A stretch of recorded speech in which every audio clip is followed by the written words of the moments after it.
Today, we're looking at Tiny Toons Adventures for the NES. Tiny Toons was released by Konami in 1991 on the NES. In Tiny Toons, Babs Bunny is kidnapped by Montana Max, prompting Buster Bunny and his quirky friends, Dizzy Devil, Furball, and Plucky Duck to embark on a rescue mission. Each character has unique abilities. Buster can bounce, Furball can climb, Dizzy spins, and Plucky glides. Player must choose a partner at the start of each level to navigate through 6 chaotic worlds while racing against time to rescue Babs Bunny. Remember, if you're new to this channel, don't forget to hit the like and subscribe button as it helps us the channel grow. And don't forget to hit the notification button for all future videos. So, is Tiny Toons Adventures worth playing today? Here's a review of Tiny Toons Adventures for the NES.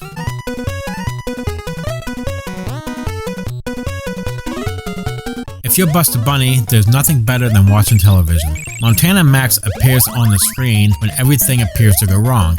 He has a tied Babs Bunny hanging over an alligator in his mansion. Max makes fun of Buster, so Buster will chase him and rescue Babs. Buster Bunny will have company on his rescue quest as they embark on an adventure through Acme Acres. There are cutscenes to explain the story that are done pretty good.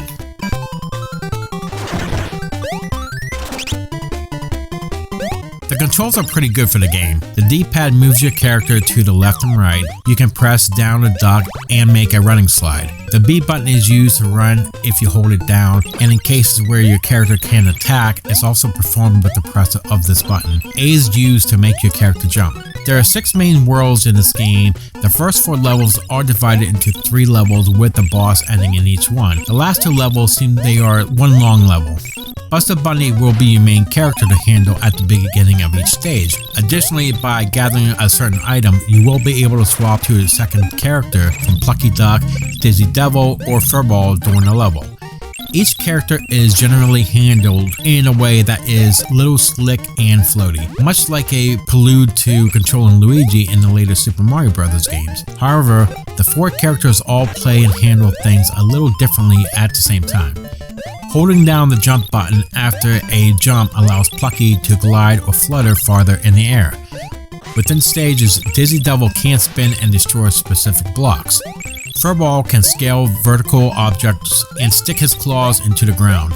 Certain characters are better suited for particular stages. You can find hearts that let you take an extra hit before you lose a life, clocks that freeze enemies' movements for a short while, and carrots. Carrots are the collectibles of this game that get you extra lives.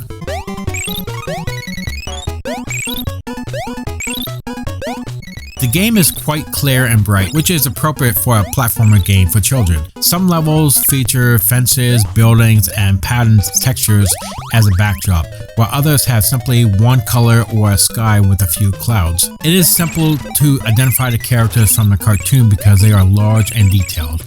The Acme Acres between the level map is a nice little addition that is entertaining even if it doesn't really contribute to the gameplay. One interesting feature that might be worth mentioning is that although it may not be particularly exciting on its own, the detailed status bar that occupies roughly a 1/6 of the screen looks a lot like the one from the Super Mario Bros. 3, with the items obviously changed to fit the needs of this game.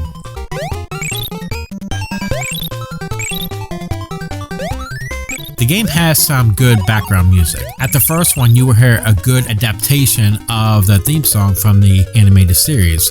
The other songs are good also, and they set the tone of the game's action platformer. The music holds its own. A lot of the tracks work within the level themes. If you ever played a platform game on the NES, you'll know what it sounds like when you jump on it and hit enemies. The sound effects aren't very noteworthy, but they do the job without drawing too much attention to themselves.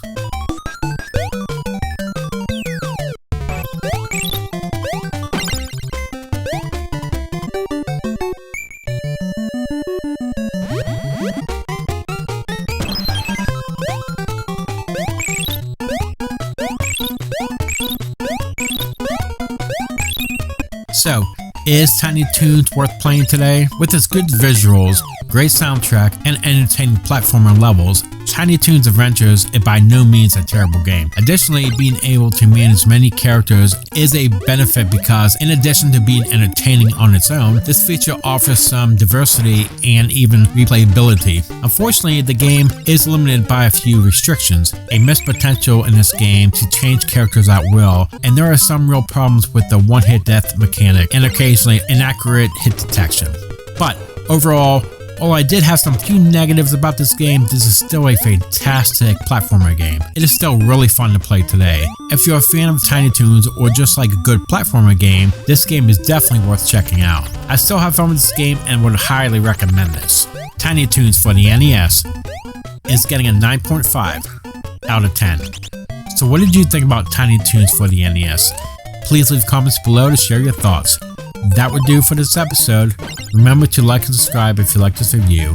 Thank you for watching, and I'll see you here in the next episode. Have a great day.